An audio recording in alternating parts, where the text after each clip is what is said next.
সাংবাদিকতা মেয়েদের জন্য খুব সহজ ছিল না। যে মেয়েটি শুটিং করে আসে, রাত্রি 2টোর সময় তাকে গাড়িতে ড্রপ করে দিয়ে যায়, যে আমার কন্ট্যাক্ট লিস্ট ভর্তি এখন সব সেলিব্রিটির নাম, সেদিন থেকে ওরা কেউ চিনবে না আমার। এবং এরকমও হয়েছে, আমি মানে আমার কপি মুখের উপর ছুঁড়ে ফেলে দেওয়া হয়েছে সবার সামনে। কন্টেন্ট ইজ দ্য কিং, উনি এটা দেখিয়ে দিয়ে গেলেন। আমরা একমুখী হয়ে হয়ে উঠেছি, এর বাইরে আমরা কোনো কিছুকে নেব না। প্রথম কথা হচ্ছে, তারা দুজনেই কোমরে ছোঁড়া নিয়ে ঘুরে বেড়াতেন, গান্ধীর ছাই ভস্য ছিল ওনার কাছে, এবং ওদের একটা প্রেম হয়, এবং গিয়েই টেগার জেলে ওনার মেরুদণ্ডটা ভেঙে দেন। কোথায় সেলিব্রিটির সাক্ষাৎকার, সব ননসেন্স লাগে দিনের শেষে। হ্যাঁ, পেডিগ্রি ম্যাটার্স, এখন বলি।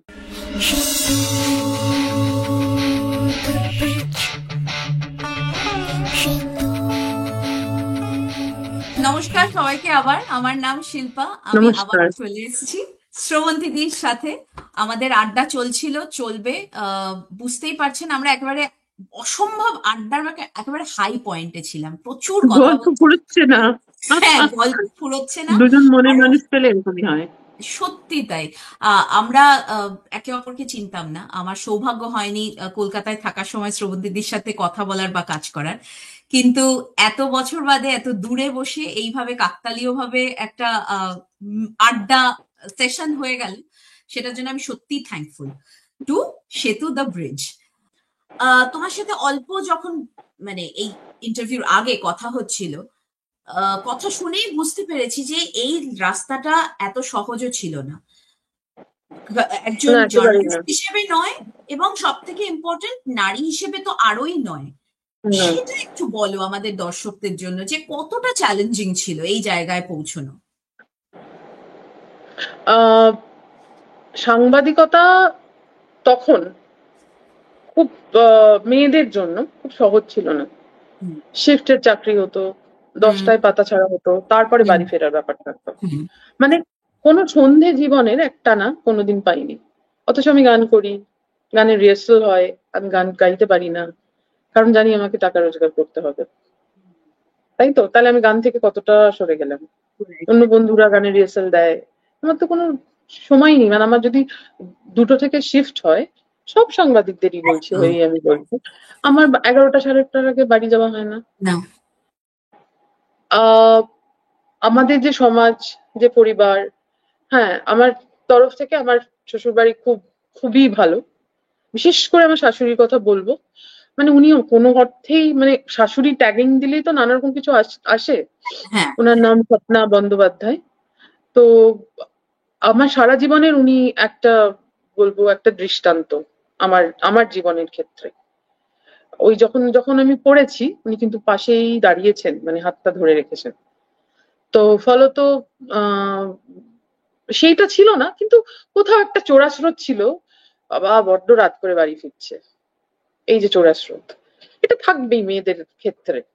যে মেয়েটি শুটিং করে আসে, রাত্রি 2টোর সময় তাকে গাড়িতে ড্রপ করে দিয়ে যায়, পাড়ার লোকে সবসময় বেঁকে তাকায়, তো রাত বলবেই। করে ফেরে যাবে কি। হুম এই হুম তো, কিচ্ছু বদলায়নি গো সমাজে, কিচ্ছু বদলায়নি, বরঞ্চ পিছিয়ে যাচ্ছে মহিলারা আরো।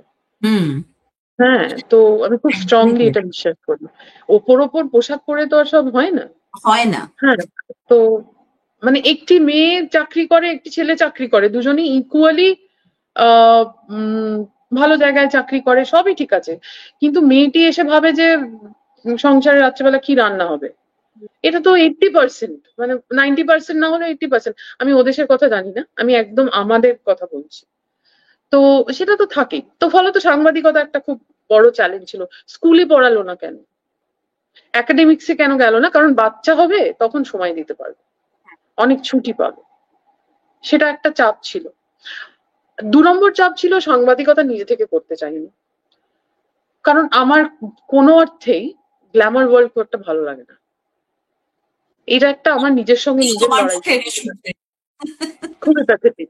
হ্যাঁ, আমি সত্যি কথাই বলছি, যে আমার কন্ট্যাক্ট লিস্ট ভর্তি এখন সব সেলিব্রিটির নাম। কিন্তু আমি জানি, যেদিন আমার ওই যে সংস্থায় আমি চাকরি করি, সেই সংস্থা থেকে আমি যদি বেরিয়ে যাই, বা ছাঁটাইও হতে পারে, আমার কালকেই ছাঁটাই হতে পারে, আমি প্রস্তুত, বা আমি বেরিয়ে গেলাম, সেদিন থেকে ওরা কেউ চিনবে না আমাদের, চেনে না।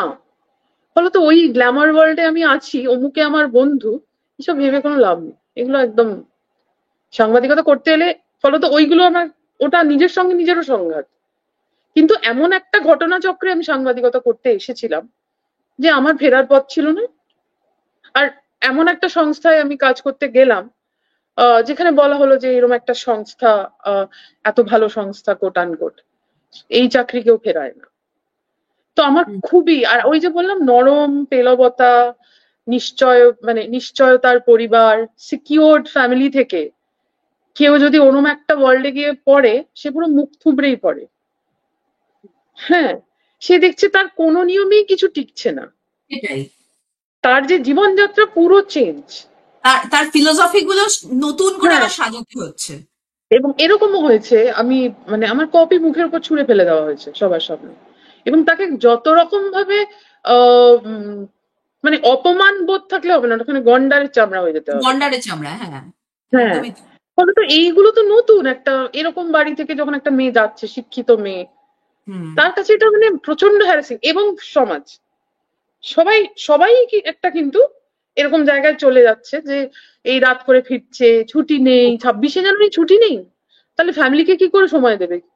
তা বিয়ে করলে বর তো মানবে না, হ্যাঁ, বাচ্চা বর যদি মানলো তাহলে বাচ্চাকে তো মানুষ করতে পারবে না, তাহলে কি হবে? এটা কি হচ্ছে? Massacre, right? এটা তো একটা বিশাল চাপ। এটার সাথে আমি এত রিলেট করতে পারছি। আমার মনে আছে যখন তখন আমি বিগ এফএম এ চাকরি করি। আমি হচ্ছে রাতের শো এর প্রডিউসার ছিলাম। এবার ওরে রাতের বাবা! শো মানে হচ্ছে রাত 12টায় সবে শেষ হলো। এবার তুমি জানো যে শো শেষের পরেও অনেকটা কাজ থাকে।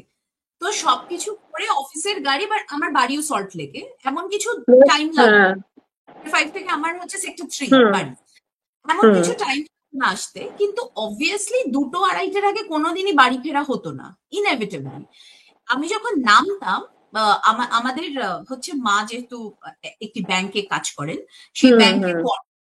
গেট বন্ধ থাকতো, আমাকে ডেকে ডেকে হুম। জাগাতে হতো দেখাতে সিকিউরিটি গার্ড। হতো। হুম। এবার গোটা সিকিউরিটি গার্ড সবাই আমাকে দেখছে, মা রেগে যাচ্ছে, প্রতিদিন মেয়ের এত দেরি। দেরি হচ্ছে। দুর্গাপুজো মানে হচ্ছে সবার ছুটি, আমার ছুটি সব নেই, থেকে ছুটি নেই, কাজ ছুটি নেই, কারণ ছুটি আমরা নেই। লাইভ করছি গোটা কলকাতা জুড়ে। মানে একেবারে। একে কাজের এবং চাপ, জানো ওরকম তো আরেকটা খুব সাংঘাতিক। ইম্পর্টেন্ট জিনিস, হেলথ ইস্যু। ওখান থেকেই তোমার ও হেলথ ইস্যু বাবা! তৈরি হচ্ছে। হ্যাঁ, মানে অ্যাবসলিউটলি, অমুক কারণ সংস্থায় তোমার কাজ করছিস, হেলথ তোর নেই। সুগার প্রেশার না হলে তো তুই হ্যাঁ, কাজই করছিস না। হ্যাঁ, এটা সত্যিই তাই। অ্যাকসেপ্টেড। এবং বহুদিন হয়েছে কোনো উইকেন্ড পাইনি। মানে হুম। উইকেন্ডে আমাদের টিম মিটিং চলছে, মানে বিরিয়ানিও আনানো হচ্ছে, কিন্তু বিরিয়ানির সাথে সাথে 24 ঘন্টা ধরে অফিসেই পড়ে আছি। তো করে যাচ্ছে। সেটা একটা সাধারণ মধ্যবিত্ত বাঙালি বাড়ির জন্য, যদি না তারা মিডিয়া ইন্ডাস্ট্রি থেকে বিলং করে বা এরকম খুবই শক্ত। জগতে, খুব খুব ডিফিকাল্ট সেটা অ্যাকসেপ্ট করা। তো তুমি যেটা খুবই বলছো, করে সেটা। আমার পুরো ফ্ল্যাশব্যাক হচ্ছে আমার হুম। ওই বিজ্ঞাপন এর দিনগুলো। তো যাই সেটা হোক, সেটা তো ছিল। এই এই যে এত কঠিন একটা লড়াই করে তুমি মোটামুটি বলা যেতে পারে ডিজিটাল ট্রানজিশনটা দেখেছো, রাইট? যে হ্যাঁ, ডিজিটাল আমি প্রিন্টে মিডিয়াম ছিলাম, পুরো এসছে। প্রিন্ট থেকে পোর্টালে এলাম, হুম, আনন্দবাজার.com। হুম, সেখানে লিখতে শুরু করলাম, মানে ওয়েব পোর্টাল যেটা, সেটাতে এলাম। হুম। এবং ডিজিটাল ভিডিও রিলস সেটাতেও গেলাম। মানে আমি পুরোটা দেখেছি। পুরো ট্রানজিশনটা দেখেছো। হ্যাঁ, এবার এবং চেঞ্জ গুলো পুরো বুঝতে পারি যে প্রিন্টিশ লেখা কিরকম, হ্যাঁ, সেটা চলবে না। হেডিং ওয়েবে কিরকম হবে সেটা আলাদা, আবার ভিডিও ক্ষেত্রে আলাদা, রিলস তো আরো আলাদা। আলো আলাদা, হ্যাঁ, হ্যাঁ, হ্যাঁ। হ্যাঁ, একেবারে একেবারে। এই মানে যে তোমাকে যুগের সঙ্গে তাল মিলিয়ে মিলিয়ে চলতে হবে, কিছু করার নেই, যদি তোমায় এক্স্যাক্টলি, টিকে থাকতে হয়। তোমাকে, হ্যাঁ, টিকে থাকার তোমাকে জায়গাটা। টিকে থাকা, আর তোমাকে চেঞ্জ জার্নালিজমও করতে। জানো তো, খুব ফিউডাল জার্নালিজমের যে স্ট্রাকচার। হুম, হুম। মহিলা যদি খুব সুন্দর না হয় সে ভিডিওতে কেন আসবে? ও বাবা, হ্যাঁ, মহিলা যদি এখন তো। খুব ওরকম না হয় সে তাহলে কেন এটা করবে? এগুলো তো সব স্ট্রাকচার। ওই যে যারা নিউজ পড়ছেন চ্যানেলে, তাদের হুম, যে ওই একদম রোবোটিক পোশাক, এগুলো তো সব স্ট্রাকচার, এগুলো তাই ফিউডাল তো। Structure, patriarchy rather. হুম, এগুলো হুম, তো কেউ ভাঙছে না। কিন্তু তাও আমি বলবো যে আমি যে এখন যেখানে কাজ করি, যে সংস্থায়, এবং আমাদের যিনি প্রধান আছেন, হুম, আহ তার, মানে আমি খুবই কৃতজ্ঞ, মানে আমি খুবই কৃতজ্ঞ আহ অভীক সরকার মহাশয়, হুম, যে তার ন্যূনতম মানে অভিজ্ঞতা আমার আছে তার সঙ্গে কাজ করার, একেবারেই ন্যূনতম। আমি মানে চুনোপুটি একেবারে, যে কিভাবে জার্নালিজমটাকে তিনি দেখেন, এবং তার মধ্যে কিন্তু এই এই ধরনের জিনিস কিছু নেই। হ্যাঁ, সেজন্য আমরা আমাদের মতো মেয়েরা কাজ করতে পারছে মাথা উঁচু করে। ফলত সেটা একটা খুব বড় বিষয়, বলার মতো বিষয়। আমি খুবই কৃতজ্ঞ। এবং এটার সাথে আমি again, একটা বিশাল বড় রিলেট করার জায়গা হচ্ছে যে আমার কাছে রেডিও ভীষণ প্রিয় একটা জায়গা। তার কারণ ছোটবেলা থেকে এআইআর শুনে শুনে তো বড় হয়েছি। তখন তো কারোরই চেহারা জানার প্রয়োজনও মনে করতাম না। না, না, না। গলা দিয়ে চিনতাম যে আজ রাতে আজকে এক্স্যাক্টলি। কে আসছে, আজ রাতে আজকে এ আসছে, এবং একদম, একদম। গলা দিয়ে পরিচয় হলো। জিমিকে কখনো কিন্তু আমি প্রথমে দেখিনি, জিমিকে দিলসে হুম। দিয়েই চিনেছি। পরে হ্যাঁ, হ্যাঁ। এবং আমার রেডিওতে আসার এটা একটা সব থেকে বড় কারণ ছিল যে আমাকে অ্যাপিয়ারেন্স নিয়ে কেউ জাজ করবে না, কাজ করবে না। আমার গলাটাই আমার কাজ। কিন্তু একটা সময় যখন আমরাও আস্তে আস্তে সরে যেতে শুরু করলাম, দেখলাম যে না, রেডিও জকি হিসেবেও আমার অ্যাপিয়ারেন্সটা একটা প্রাইমারি হয়ে দাঁড়াচ্ছে। সেটা তো হওয়ার কথা কিন্তু ছিল সেটা না। হওয়ার কথা নয়, কারণ এটা প্রুফ, অনেকেই প্রুফ করেছে যে content is the king. Absolutely, ঠিক আছে? সেটাই হওয়া এবং উচিত। সেটাই আমি এই জন্যই অভিকবাবুর নামটা নিলাম। উনি এটা দেখিয়ে দিয়ে গেলেন। ডিজিটাল মিডিয়া একটা লোক, মানে যিনি চ্যানেলে সাকসেসফুল, প্রিন্টে সাকসেসফুল তৈরি করেছেন, ডিজিটাল মিডিয়াতেও সাকসেসফুল। এবং এইখানে এই মহিলার শারীরিক মাপকাঠি কোনো বিষয় নয়। এটা হুম, বারবার করে বলা উচিত। কোনো জায়গাতেই কোনো মহিলার শারীরিক মাপকাঠি কোনো বিষয় হতে একদমই। পারে না। এটা শেখানো হয়, ঢোকানো হয়, জোর করে ওপর থেকে চাপানো হয়। হুম, একদম এটা কোনো মানে হতে পারে না। সত্যি তাই। একেবারে না। এই জায়গা থেকে আমি তোমাকে, যেহেতু তুমি বললে কন্টেন্ট ইজ দ্য কিং, এটা এটা তোমরা প্রমাণ পেয়েছো, তোমরা সেটা ধরে নিয়ে যাচ্ছ। আহ, একটা প্রশ্ন খুব মনে হচ্ছে জিজ্ঞেস করি, যে আজকের দিনে দাঁড়িয়ে ডিজিটাল ওয়ার্ল্ডে যেহেতু সবার হাতে ফোন আছে, সবার হাতে ক্যামেরা আছে, সবাই সাম ওয়ে অর দি আদার সবাই কিন্তু নিউজ দিচ্ছে বা ইনফরমেশন দিচ্ছে। একেবারে। সেই অর্থে সবাই নিজেদেরকে জার্নালিস্ট বলতে পারে হ্যাঁ, বা কলকাতা শহরে 150 জন এন্টারটেনমেন্ট জার্নালিস্ট এখন তাহলে হয়ে ভাবো, গেছে। মানে তকমা না হলেও তারা সেই কাজটি করতে পারে। সেই জায়গায় দাঁড়িয়ে নিজে সাংবাদিকতার যে এথিক্স এবং সাংবাদিক হিসেবে তোমার যে ক্রেডিবিলিটি, সেটা ধরে রাখাটা কি আজকের দিনে দাঁড়িয়ে অনেক বেশি চ্যালেঞ্জিং হয়ে দাঁড়িয়েছে? না, একেবারেই নয়। বরং খুব সুবিধা। মানে যেহেতু আমাদের একটা প্রসেসে সাংবাদিকতা শেখানো হয়েছে, যে কপি ছুড়ে দিত, হুম, কিছু তো একটা মানে হার্ডনেস থাকবে, যে আমাকে উদ্বুদ্ধ করা হবে যে আমি কিভাবে কপিটা লিখবো। হুম, এখন কি হুম, হচ্ছে, এখন যে ঢুকছে বা যে কাজ করছে, সে ঢুকেই বুম নিয়ে ওর মুখের সামনে চলে যাচ্ছে। হ্যাঁ, হুম, ফলত তার শিক্ষা আর আমাদের যারা যারা আমরা এভাবে শিখে এসেছি, আকাশ পাতাল তফাৎ। হুম, সেটা ডিজিটালি অ্যাকসেপ্টেন্সটা এসে গেছে, যে অমুকে সাক্ষাৎকার নিলে আমি, মানে সেটা খ্যাতনামীরাও চান যে অমুকে সাক্ষাৎকার নিক, তাহলে আমি এর সঙ্গে এতটা ওপেন আপ করতে পারবো, আমি জানি এর সঙ্গে এই কনভারসেশনটা হবে। রাইট, হ্যাঁ, কিন্তু ও সাক্ষাৎকার নিলে আমি এগুলো কোনোটাই বলবো না, এটা ওরা বলেন। আমি জানি হুম, যে হুম, বেশি আমি অমুককে এই কথাগুলো বলতে চাই, কিন্তু এই আমি বলি না, বলবো না। অনেক খ্যাতনামীরা এখন লিস্ট করে দেন যে এর বাইরে মিডিয়া এলে আমি কথা বলবো না। আচ্ছা, আচ্ছা, তার মধ্যে যদি কেউ নতুন ভাবে শুরু করছেন, তার হুম, মধ্যে যদি সেই কন্টেন্টটা তৈরি করার সম্ভাবনা থাকে, তিনি নিশ্চয়ই অ্যাকসেপ্টেড হয়ে যাবেন। হুম, হুম, ধারাই বাছাই আছে, কিন্তু করলেই হলো না। করলেই হলো না, বুঝতে পেরেছি। সমস্ত গানও তাই। আজকে আমি যদি 25 বছর ধরে একটা গানের সঙ্গে থাকি, একটা গান, হুম, হুম, ঠিক আছে, আমি 25 বছর ধরে আছি। এটা জয় আমাকে বলেছিল প্রথম, যখন সর্বনাশে আশায় করছি। আমার কিছু কিছু কথা তো ওই বলি না, আমি কথা নিয়ে মনে থেকে বাঁচি। যায়। হুম, হ্যাঁ, বলেছিল যে তুমি যখন এই গানটা গাইছো, একটা গান, সাপোজ এ পরবাসী, এটা খুব শক্ত গান। হুম, আর যে শিখে তোমার থেকে অনেক বেশি সুরে, তালে, লয়ে অনেক বেশি পাকা, সে হুম, গাইছে, দুটোর মধ্যে ডিফারেন্স কিন্তু চোখে ধরা পড়বেই, যাদের পড়ার, অবভিয়াসলি।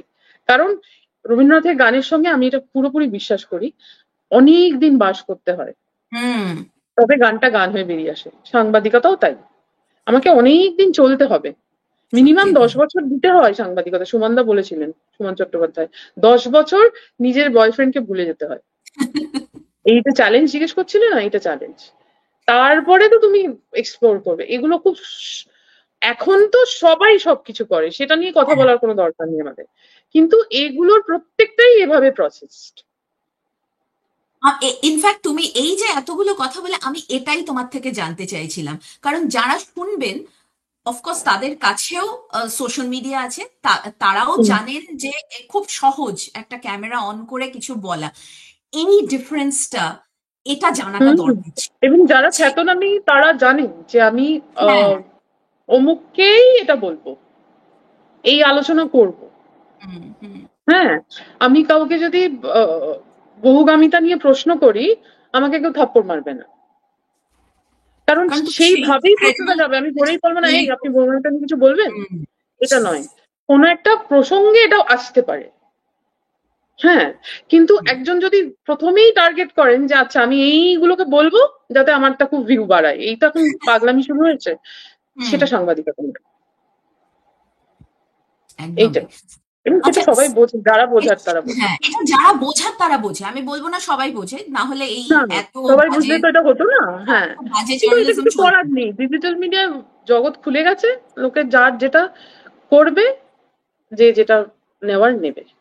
হ্যাঁ, আমি এই দেখুন, বহুদিন আগে আমার মনে আছে কাউকে একটা বলেছিলাম যে আমাদেরকে তো সবকিছুর জন্য কিছু না কিছু এক্সাম দিতে হয়, সে তুমি ইউনিভার্সিটিতে ঢোকা বলো, এন্ট্রান্স এক্সামের মতন, বা ধরো এই যে আমরা এ দেশে এসেছি আমাদেরকে কিছু পরীক্ষা দিতে হয়েছে, সোশ্যাল মিডিয়ায় অ্যাকাউন্ট খোলার আগে কেন পরীক্ষা দিতে হয় না, বা কোনো না, রকম একটা সাইকোলজিক্যাল টেস্ট একেবারে দিতে হয়? এটা খুব ইম্পর্টেন্ট। এবং সোশ্যাল মিডিয়া আমাদের প্রজন্ম, পরের প্রজন্মের কথা বলছি না, ব্যবহারটা কিভাবে করতে হয় সেটাই তো জানে না, করে সত্যি ফেলেছে, কথায় দিয়ে দেওয়া হয়েছে সেখানেই জাস্ট। কত গোল মেলে। হ্যাঁ, হ্যাঁ। এবং সোশ্যাল মিডিয়া থেকে মানে খুবই ভালো, খুব উপকারও হয়, অনেক কিছু হয়, অনেক কিছু জানা যায়, কিন্তু মানুষকে যখন তার জীবনকে যখন নিয়ন্ত্রণ করে না সোশ্যাল মিডিয়া, সমাজ মাধ্যম, সেটা আর ভয়ঙ্কর একটা হয়ে যাচ্ছে ট্রেনিং কিন্তু। দরকার। হ্যাঁ, সেটার আগে একটা ট্রেনিং খুব দরকার। ভয়ঙ্কর হয়ে যাচ্ছে। কিন্তু এখন আর আর ট্রেনিং জায়গাটাও নেই, হ্যাঁ, এই কথাটা বেরিয়ে গেছে এখন আর হাতের মানুষ বাইরে। থাকে না। সত্যি তাই, সমস্ত এখন কিছু আর দেখবে করে না। একমুখী হয়ে গেছে, হুম, সবাই একদমই তাই। একরকম করে ভাবছে।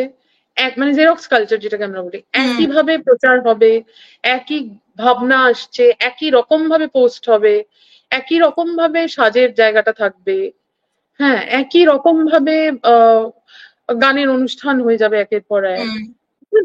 আমরা একমুখী হয়ে হয়ে উঠেছি, এর বাইরে আমরা কোনো কিছুকে নেব না। ওই যে একটা হ্যাশট্যাগ খুব চলে দেখেছি, going with the trend, hashtag হ্যাঁ, গোয়িং উইথ দ্য ট্রেন্ড, হ্যাঁ, সবই ওই ট্রেন্ড, লাগিয়ে দিলেই হলো হ্যাশট্যাগ। সবই সেটাই, চলছে। ওটাও তো ভিউ বাড়ানোর জন্য, নিজে থেকে হ্যাঁ, নয়। অবশ্যই অবশ্যই, কারণ ওরকম টাইপের ট্যাগস দিলে তো অনেক বেশি ভিউজ পাওয়া যায়, হুম হুম হুম। স্বাভাবিকভাবে ইউজ করে। কিন্তু তুমি সেলিব্রিটিদের সাথে কথা বলার কথা বললে, ক্রেডিবিলিটির জায়গা থেকে বললে, আমরা খুব অল্প করে ডিসকাস করলাম একদম শুরুর দিকে, তোমার নিজের পরিবারও একটা অসম্ভব সেলিব্রেটেড পরিবার। তুমি লাবণ্যপ্রভা দত্তের কথা বললে, তোমার বাবার ঠাকুমা, তাই তো? লাবণ্যপ্রভা আমার দত্ত, বাবার দিদিমা। আচ্ছা, দিদিমা। এবং বাবার দিদিমা, তার হ্যাঁ। লাবণ্যপ্রভা দত্তের মেয়ে হচ্ছে শোভারানী দত্ত। শোভারানী দত্ত। তাদের কথা আরেকটু বলো, কারণ খুব ইন্টারেস্টিং লাগলো, আমরা শুরুতে একটু ডিসকাস করলাম, তারা তারপর আমরা সরে সাংঘাতিক এলাম। মহিলা ছিলেন। প্রথম কথা হচ্ছে, তারা দুজনেই কোমরে ছোঁড়া নিয়ে ঘুরে বেড়াতেন। হ্যাঁ, অসাধারণ। লাবণ্যপ্রভা যে খুবই, যেটার জন্য খুবই উম, কেউ মনে রাখেনি, মনে রাখা উচিত ছিল। উনি অসহযোগ আন্দোলনের সঙ্গে যুক্ত ছিলেন, উনি গান্ধীবাদী হুম, ছিলেন। হুম। এবং আমাদের বাড়িতে গান্ধীর ছাইভস্য ছিল ওনার কাছে, রেখে দিয়েছিলেন, মানে এতটাই উনি গান্ধীবাদী ছিলেন। তো উম, কি বলে, তো লাবণ্যপ্রভা যখন জেলে গেলেন, তখন দেখলেন বিধবা, জেলে ব্রাহ্মণ বিধবারা যারা আছেন তারা কেউ খেতে পারছেন না, কারণ ব্রাহ্মণ বিধবাদের নিয়ম ছিল নিজে হাতে রান্না করে খাবে, হুম, জেলের খাবার তো তারা খায় না। হুম। তখন উনি 15 দিনের অনশনে বসেছিলেন, এটা ডকুমেন্টেড, সেই জন্যই বলছি। এবং উনি ওনার এইটা ছিল অনশনের যে জেলে বিধবাদের নিজে হাতে রান্না করে খেতে দিতে হবে। এবং ফাইনালি জেলে তখন নিয়মটা চালু হয় যে এটা বিধবারা কোন নিজে হাতে কোন রান্না জেলে? করে খাবে। এটা কি হ্যাঁ, আমাদের এটা কোন জেলের কথা বলছো? এক্স্যাক্টলি জেলটা আমার মনে নেই, আচ্ছা। কিন্তু আমার মনে রাখা উচিত ছিল, কিন্তু আমার মনে নেই। ওটাই তো বলছি, ভুলে যাচ্ছি আস্তে আস্তে। তো সেইটা উনি করেছিলেন। আর শোভারানী আরো মানে আরো ইন্টারেস্টিং পার্সোনালিটি। আমি শোভারানী করছিলাম। অসহযোগের জায়গায় গেলেন না, মার হ্যাঁ। মতো সফট ছিলেন না। উনি লালা লাজপত রায়ের কাছে গেছিলেন, হুম বৃন্দাবনে ওদের দেখা হয়েছিল। উনি ওই আদর্শে শিক্ষিত হলেন এবং ওনার সঙ্গে পরিচয় ঘটলো এবং ওদের একটা প্রেম হয়। কিন্তু ওনারা ফিরে আসেন, মানে উনি ফিরে আসেন যে দেশকে হুম। দেশকে স্বাধীনতা দেবো। এগুলো খুব ফেক লাগে না আজকাল বলতে। যাই হোক, মানে এরকম কেউ করে কি? হ্যাঁ, এটা কি দেশ স্বাধীনতা আবার কি? যাই হোক, তো উনি ফিরে আসেন এবং খুব উনি যেটা পারতেন। শুরু করেন, উনি দেখেন যে অর্থ দরকার। হুম একজন মহিলা যিনি চাই, এটা আমার খুব ইন্টারেস্টিং লাগে যে অর্থ দরকার, এবং উনি তখন তো ইস্ট ইন্ডিয়া কোম্পানি এসে গেছে। হুম উনি বিভিন্ন কলকাতা শহরে গুদাম কিনে নেন এবং সেগুলো ইংরেজদেরই ভাড়া দিতে থাকেন, এক্সপোর্ট ইম্পোর্ট এই রাখা ইত্যাদি। এবং তখন আমাদের পরিবারে প্রচুর অর্থ আসে এবং সেগুলো সবই স্বদেশীতে দেওয়া, মানে স্বদেশী আন্দোলনের জন্যই করা। এবং খুবই সমৃদ্ধি, মানে বাড়িতে ময়ূর থাকতো, হাঁস ঘুরে বেড়াতো, এইসব যেরকম ঘটি বাঙালির একটা ব্যাপার ছিল না, সেই সব আমরা ঘটি ছিল। তো এইসব পিরিয়ড ছিল তখন। এবং হুম উনি পিকেটিং এ যখন চলছে হুম স্টুডেন্টদের সামনে গিয়ে উনি দাঁড়িয়ে যেতেন, নিয়ে বলতেন যে আমাকে আগে মারো, তারপরে তুমি ওদের মিছিল আটকিও। এইটা উনি কলকাতা শহর জুড়ে করে বেড়াতে শুরু করলেন, দাপিয়ে একদম। এবং উজ্জ্বলা মজুমদারকে আশ্রয় দিয়েছিলেন, হুম যতীন দাস মামলায় অভিযুক্ত যিনি। হুম হুম। তো তো পুলিশ কিছুতেই ওকে ধরতে পারছিল না, কারণ উনি ডিরেক্টলি তো কিছু করছিলেন না, তাই তো। পুরোটাই ব্যাক এন্ড থেকে কাজ করছিলেন এখনকার ভাষায়। তো তখন টেগার্ট এলেন, গভর্নর জেনারেল টেগার্ট। হুম হুম উনি এসেই পয়েন্ট আউট করেন ওনাকে যে একে মহিলা এবং তার শিরদাঁড়া এত সোজা। হুম তো ওই উজ্জ্বলা মজুমদারকে আশ্রয় দিয়েছেন এই অপরাধে, ওনাকে ধরে নিয়ে যাওয়া হয় এবং গিয়েই টেগার্ট জেলে ওনার মেরুদণ্ডটা ভেঙে দেন, যাতে উনি কোনোদিন সোজা হয়ে দাঁড়াতে না পারেন। এবং অবশ্যই উনি কোনোদিনই সোজা হয়ে দাঁড়াতে পারেননি। তারপরে ওনার সঙ্গে নানা রকম অ্যাবিউসমেন্ট হয়, ফিজিক্যাল টর্চার হয় জেলে। ওনাকে 1 বছর পাগল বলে রাঁচিতে পাঠানো হয়, আবার উনি ফিরে আসেন এবং 1937-এ উনি বাড়িতে ফেরেন। ওই পাজা কোলা করেই ফেরেন, শুয়েই থাকতেন। এবং ন্যাচারালি সব পড়তে থাকে আমাদের বাড়ির যে বিজনেসে, মানে উনি যে একদম একটা, মানে হয় না, খুব বড় বড় চোখ ছিল। আর বাবারা বলতো, মাসি বাবাদের বইজা, মানে উনি একটা কিছু বললে কেউ কিছু আর অন্যথা করতে পারতো না সেটা। উনি সাংঘাতিক একজন মহিলা। তো উনি 47-এ যখন দেশ স্বাধীন হলো, উনি তখন বলেছিলেন যে আমাকে ছাদে নিয়ে চলো, পতাকাটা আমি উত্তোলন করবো। এবং তারপরে উনি মারা যান। এইসব পরিবার, এইসব মহিলা, কোথায় ফেসবুক, কোথায় ইনস্টাগ্রাম, কোথায় সেলিব্রিটির সাক্ষাৎকার, সব ননসেন্স লাগে দিনের শেষে আর কি। এটাই, এটাই। এগুলো তো জানি না, এই আর কি। অন্য হ্যাঁ, ফিলোসফি, অন্য ধরনের ভাবনা চিন্তা না হলে হ্যাঁ, হ্যাঁ, হ্যাঁ, এগুলো এক্স্যাক্টলি, এগুলো এরকম নিজের প্রাণটা দিয়ে দেব একটা দেশের জন্য, এটা তো আর খুব সেরকম সহজে অনেকেই আসে ছিলেন, না। হ্যাঁ হ্যাঁ, সেটাই। অবশ্যই আমি যেহেতু আমার এরকম পরিবার, আমি সময়টাও তাই আলাদা বললাম। ছিল। হ্যাঁ, হুম। হ্যাঁ, আচ্ছা, সেই আর কি। আমি আমি পড়ছিলাম তোমার লেখা থেকে, আর দর্শকদের বলে রাখি, যেই দুটো লেখা আমি পড়েছি, আমি সেই দুটো লেখা অরিন্দম দার সাথেও শেয়ার করব। আমি চাই অরিন্দম দা একটু শেয়ার করুক। আহ, আপনারা পড়ে দেখবেন কি অসম্ভব সুন্দর লেখে শ্রবন্তী দি, এবং চোখের সামনে জীবন্ত হয়ে উঠবে ক্যারেক্টার গুলো।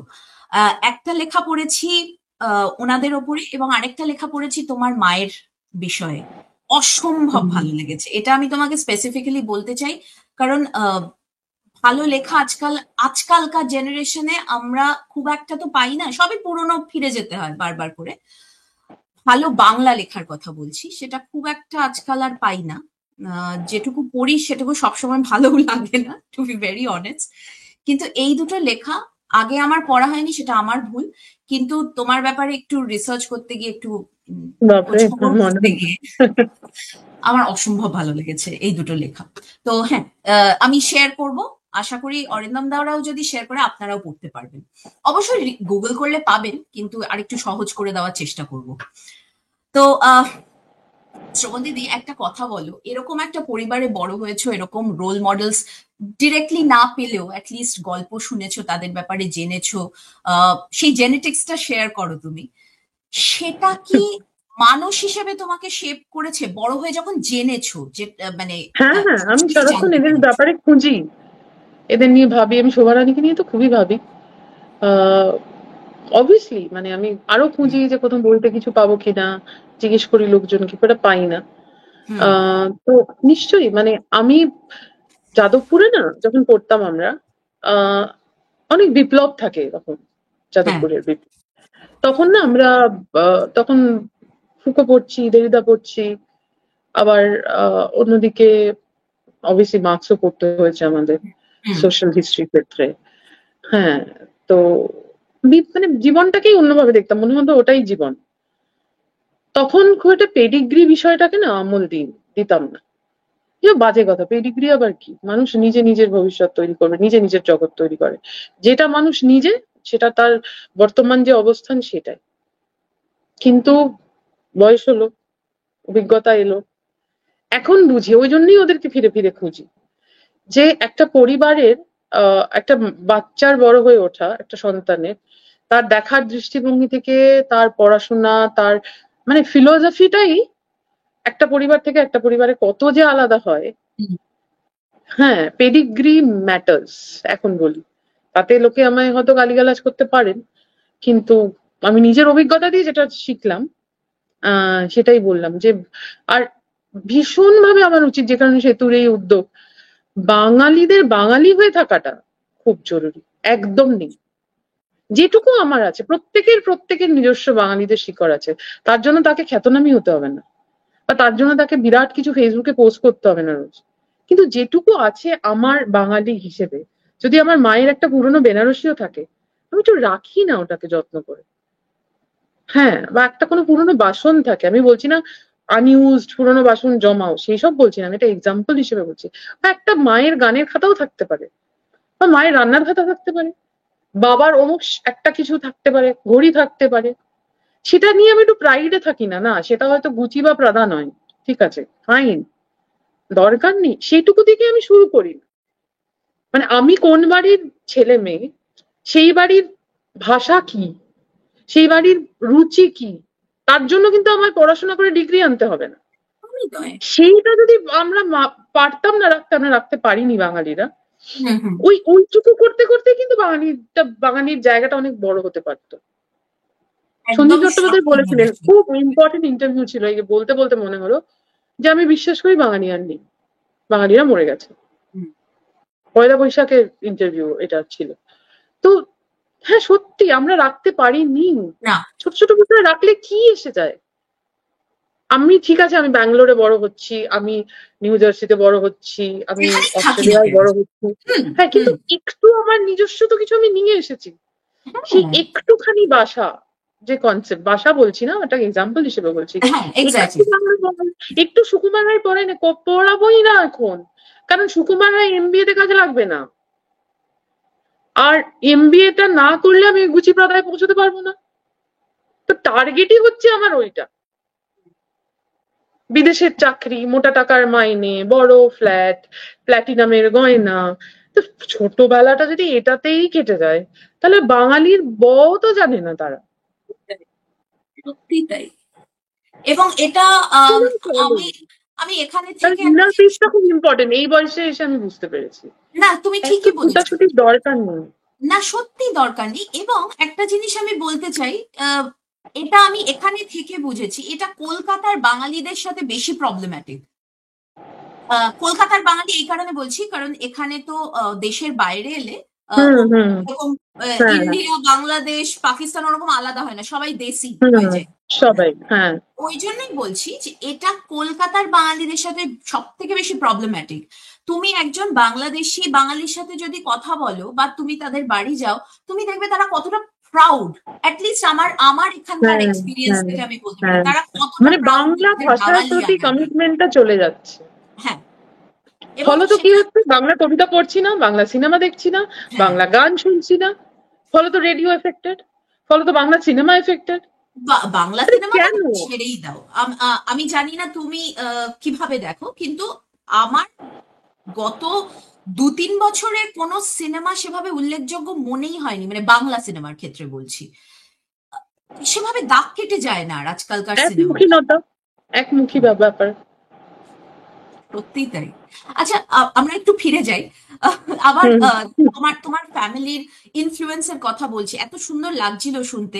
কিন্তু একটা কথা বলতে বলতে একটা প্রশ্ন মনে হলো যে এই চিন্তাধারা, এই ফিলোসফি থেকেই কি তোমার আহ পশ্চিমবঙ্গ মহিলা কমিশনের সাথে যুক্ত হওয়ার ডিসিশনটা না, কোনোভাবে না, না, ইনফ্লুয়েন্স আমার হয়েছে? কোনো জীবিকা, আহ, আমার প্যাশন পরিবার থেকে জন্ম থেকে পাওয়া, এবং সেটা আমার ভালো লাগা। হুম। কোনো জীবিকা, কোনো কাজ, আহ, কোনো প্রজেক্ট প্ল্যান করে হয়নি। এর জন্য আমি কৃতজ্ঞ আমার লীনা গঙ্গোপাধ্যায়ের কাছে। উনি হুম। একজন লেখক, উনি প্রযোজনা করেন, উনি হ্যাঁ। পরিচালকও। তো লীনার সঙ্গে আমার বহুদিনের যোগাযোগ আলাপ, আমি লীনাই বলি, স্পর্ধা করি বলতে, মানে আগে ওভাবেই কথা বলতাম। এখন উনি আমাদের চেয়ারপারসন। তো এইটা আমাকে লীনাই আমাকে বলেছিলেন যে তুমি যদি একটু থাকো। তখন আমি ফ্রিল্যান্সও করছি আনন্দবাজারে, হুম। হুম। মাঝখানে ছেড়ে দিয়েছিলাম। তো তুমি যদি থাকো, এবং এই জগৎটা না আমাকে, মানে খুবই কৃতজ্ঞ লীনার কাছে এই কারণে। এই যে বলছিলাম গ্ল্যামার ওয়ার্ল্ড, হুম। ঠিক গ্ল্যামার ওয়ার্ল্ডের উল্টো পিঠটা হচ্ছে পশ্চিমবঙ্গে মহিলাদের অবস্থান দেখা। হুম। এবং যেহেতু এটা স্টেট উইমেন্স কমিশন, হুম। মানে তুমি ডিরেক্ট যেটা হচ্ছে সেটা ডিরেক্ট দেখতে পাচ্ছ। সেখানে কোনো আহ সেখানে আর কোনো মাধ্যম নেই যেটা তোমাকে অমুকটা দেখাচ্ছে আর তুসুকটা দেখাচ্ছে না। হ্যাঁ, হ্যাঁ, হ্যাঁ। হুম। তো সেই কারণে হ্যাঁ, এইটা যখন যুক্ত হলো, আমি যখন যুক্ত হলাম, দেখলাম 23টা জেলা ঘুরতে হয়, প্রচুর মেয়েদের সমস্যা। আমি বললাম না যে আহ কিছু বদলায়নি আর কি, বুঝেছো তো, মানে বরঞ্চ খারাপই হচ্ছে। মানে যেটা আমরা বলি যে আহ, আহ, সমযাপন মহিলা এবং পুরুষের, তারা তো আলাদা নয়, শুধু শারীরিক দিক থেকে আলাদা, সেটা কখনোই হবে না। সেটা আসতে বোধহয় আরো 500 বছর লাগবে। এটা হয় না। হ্যাঁ, মানে ধরো তাহলে আহ এই যে উন্নাওয়ের পরিবারের হত্যা, এটা কি হতো? হতো না। তো এটা হবে না। এটা ওইভাবেও হবে না। এটা আমাদের যে সমাজ, সেভাবেও হবে না। হুম। আহ নইলে অরিন্দম চলে যাওয়ার পর এত অসংখ্য ফোন, এত কিছু, প্রত্যেকের প্রশ্ন হচ্ছে আমি সাদা শাড়ি পরবো কিনা, আমি সব রকম জিনিস খাবো কিনা, ঘুরিয়ে ফিরিয়ে হুম। আমি আবার যেরকম সাজি সেরকম সাজবো কিনা। হ্যাঁ, সরাসরি না হলো, আচ্ছা তুমি কি আবার ওরম সাজতে পারবে? তোমার সাজটা কি ভালো লাগতো? মানে এটা সেকেন্ড দিন, থার্ড দিন। আমি, একজন বলেছিলেন আহ, তুই কি আর মঞ্চে উঠে গান গাইতে পারবি? কারণ এখন তো মানে সেটা হয়তো 2-3 মাস, এরকম 2-3 মাসে তুই আর মঞ্চে উঠে গান গাইতে পারবি না, কারণ তার জন্য তো একটা সাজ লাগে, সাজা তো যাবে না আর।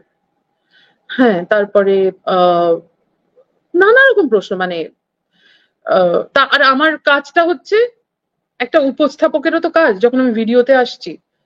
এই তো তো। কি হলো, ও চলে যাওয়ার পর আমাকে তো কাজটা করতে হবে। হুম। আমাকে তো বাড়িতে এসে কেউ অর্থ দিয়ে যাবে না যে তুমি তাই তোমার তো। মেয়ে মানুষ হ্যাঁ, করো। অবশ্যই, অবশ্যই। তো আমি যখন কাজটা শুরু করলাম, তখন আমাকে সেজে গুজে উপস্থাপক হয়েই কাজটা করতে হলো। হুম। আমার সেলিব্রিটিদের সঙ্গে কথোপকথন, কথা বলা, সবাই বলতে শুরু করলো, দেখেছিস কি খুশি, এটা যে আমার কাজ, এটা যে আমার একটা পদ্ধতি কাজের, সেটা সেটা শুনতে, মানে এগুলো মানে অজস্র আছে ভুরি ভুরি অজস্র এক্সাম্পল। এক্সাম্পল, হ্যাঁ। হ্যাঁ, মানে এগুলো বলে শেষ করা তো কিছুই পাল্টে না। মেয়েরা সবাই রোজ কিছু না কিছু ফেস করছেনই। তো আহ, সেটা বদলায়নি, কিন্তু এই যোগসূত্রটা, এই শোভা রানী যেটা আমি বলছিলাম, হুম। হুম। এই দেখতে শুরু করলাম মহিলাদের hmm. Domestic violence, sexual harassment at work place, hmm. তারপরে ডাউরি, উইচক্রাফটিং, এগুলো তো পরপর পরপর প্রচুর আছে। হ্যাঁ। আর আহ, এবং মেয়েরা সত্যি, অধিকাংশ মেয়েরা জানতেন না, এটাও কমিশন কাজ করে করে এই অনেকটা হয়েছে, যে তাদের নিজেদের কি রাইটস আছে। রাইট। একজন মহিলাও তো জানেনই না, তাকে যখন বাড়ি থেকে বের করে দেওয়া হচ্ছে, যে শ্বশুর বাড়িটাই তার বাড়ি, তার ওখানে থাকার রাইটস আছে। তার হুম। হাজবেন্ড যদি মারাও যান, অনেক সময় বের করে দিচ্ছে কেউ, হুম। বা হাজবেন্ড হুম। থাকাকালীন বেরিয়ে যাচ্ছেন, যখন তিনি বিবাহিত, তিনি কিন্তু, তাকে বের করা যাবে না। না। পুলিশ প্রোটেকশন তাকে ঢুকিয়ে দেওয়ারও ব্যবস্থা আছে। হ্যাঁ, মেইনটেনেন্স দিতে হবে 1/3 হুম হুম একজন পুরুষের ইনকামে। হুম হ্যাঁ, এই যে ছোট ছোট ছোট ছোট সেগুলোও জানেন না, জানেনই না। যে যে যা যে একটি কাগজ কুড়ানি যদি বর্ধমানে স্টেশনে রেপ হয়, সে তো পুরোই একজন অশিক্ষিত মহিলা। তিনি কি তার মানে রেপের যে ক্লেম হয়, তিনি কি পুলিশ থানায় গিয়ে করতে পারবেন? একেবারেই পারবেন নয়। না। হুম তো এই ব্যাপারগুলো থেকে যাচ্ছে, এবং এইটা থেকে আরেকটা জিনিস তৈরি হলো আমার। আমি ভাবলাম সারা জীবন তো আমি সেলিব্রিটি নিয়ে থাকবো না, আমি নিজে কিছু নন প্রফিট সেক্টরে কাজ করব। হুম। এটা আমি শুরু করে দিয়েছি অলরেডি, একেবারেই নন প্রফিট সেক্টরে কাজ আচ্ছা, করা। তো সেখানে মানে আমি তুমি কি তোমার নিজের সংস্থা তৈরি করছো? হ্যাঁ, চেষ্টা করছি। আচ্ছা আচ্ছা। তাছাড়াও আমি বলবো যে আমি একটা পাহাড়ে মেয়েদের নিয়ে কাজ করেছিলাম। ইনট্যাক বলে একটা অর্গানাইজেশন আছে, যারা কনজারভেশন হেরিটেজ নিয়ে কাজ করে। ওরা হুম ফান্ডও করেছিল। হুম কিছু পাহাড়ের মেয়ে যারা ওই 5-6 কিলোমিটার হেঁটে আসে, তারা খুব ভালো উইভ করতে পারে, হুম, হ্যান্ড উইভ। আচ্ছা। সেইটা, তাদের ওয়ার্কশপ, তাদের ট্রেনিং দেওয়া, এমন কিছু জিনিস শিখিয়ে দেওয়া যাদের সেটা তারা বাজারে গিয়ে বিক্রি করতে পারে। সেটা তো হুম সবচেয়ে ইম্পর্টেন্ট, ট্রেনিং হুম দিলেই তো হুম হলো না। হুম, এক্স্যাক্টলি। সেটা যেমন একটা করেছি, হুম ঠিক তেমনি পুরুলিয়াতে কাজ করছি। পুরুলিয়াতে কাজ করার ইচ্ছাও আছে আরো। সেটা রঞ্জিত ঝর্ণা কাসাই ফাউন্ডেশন, একটা ফাউন্ডেশন অলরেডি আছে। সেজন্য আমি নিজের ফাউন্ডেশন, মানে ওইভাবে হয়তো যৌথভাবে কাজ করব, আগে করেছি। আচ্ছা, হ্যাঁ। তো সেক্ষেত্রেও আমি আহ, পুরুলিয়ার আদিবাসীদের উপর কাজ করছি, যারা একেবারে ট্রু সেন্সে আর্টিস্ট, হুম, কিন্তু তারা শাক আর ভাত খেয়ে থাকে। তাদের প্রথম আধার কার্ড করিয়ে দিলাম আমরা, আচ্ছা, আহ, যাতে অন্তত মাথা তুলে তারা দাঁড়াতে পারে। হুম, একেবারেই নন আইডেন্টিফাইড ট্রাইব করে গভর্নমেন্ট মানে ওইভাবে রাখা ছিল। তো পরে ইনিশিয়েটিভ নিয়ে কমিশনও হেল্প করেছে এখানে। হুম, হুম। ওদের একটা মহিলাদের পরিচিতি তৈরি হলো, ওদের একটা আধার কার্ড প্রথম দেওয়া হলো, এবং ওরা বললো যে দিদি আমরা প্রথম মানুষ হলাম। তো আমি ফাইনালি ওইসব কাজেই চলে যেতে চাই, কারণ ওখানে অনেক ইনার পিস আছে। আমি ঝাঁ চকচকে শহর, গ্ল্যামার, এসব নিয়ে থাকতে চাই না। কিছুদিন থাকো প্লিজ। আগে মেয়েটা মেয়েটা বড় হোক, হ্যাঁ হ্যাঁ তারপরে। হ্যাঁ। ওই একটা গুরু দায়িত্ব আছে, ওকে তো এনেছি। সত্যি তাই, সত্যি তাই। ও আর কিছু চাই না, ও যদি একটু নিজের মতো করে মানে বেড়ে উঠতে পারে। আমি হুম, কিছু ফোকাস নই যে অমুক হবে তুসুক হবে, দারুণ কিছু করবে, একদম নয়, একেবারে না, চাই না। কিন্তু ও যদি নিজের মতো করে বাড়তে পারে, আর ওই কোডটা যদি ওর তৈরি হয়ে যায় আমার মতো, যে ওরও তো ঝড় আসবে, আমার ইচ্ছে ওরও আসবে, সেইটা যাতে ও জুঝতে পারে। ওর তো ঝড় এসে গেছে, 12 বছর বয়সে বাবাকে হারিয়ে ফেলেইছে অলরেডি। ও নিজেই নিজেকে সামলায়। ফলত এই এটাই সামনে, এটাই তাকিয়ে থাকি। আবারও আচ্ছা, অনেক। অনেকক্ষণ কথা বলে যাচ্ছি, এবার বোধহয় থেমে যাওয়া উচিত না? এই তুমি থ্যাংক ইউ, আমাকে ইন্টারাপ্ট করলে থ্যাংক ইউ সো মাচ, এটা সত্যি আমার মাথায় আসার কথা উচিত ছিল। আহ, না সবাইকে না, ব্রেক দেওয়া উচিত, মানে আমাদের তো দরকারই, বা দর্শকেরও একটু দরকার ব্রেকের। তো ঠিক আছে, চলো এই এই এপিসোডটা এখানেই তাহলে আমরা র্যাপ আপ করি, কিন্তু একদম এখানেই একদম। শেষ নয়। ওই আমাদের লোকাল ট্রেনে, কলকাতায় লোকাল ট্রেনে হয় না, হরেক মাল 10 টাকায়, ওরকমই এখানেই শেষ নয়, আরো আছে। সো ঠিক আছে। আমরা আমাদের আড্ডার লাস্ট পার্ট নিয়ে আবার ফিরবো। ততক্ষণ পর্যন্ত সঙ্গে থাকুন, দেখতে থাকুন, আমরা আবার ফিরে আসছি, সঙ্গে থাকুন।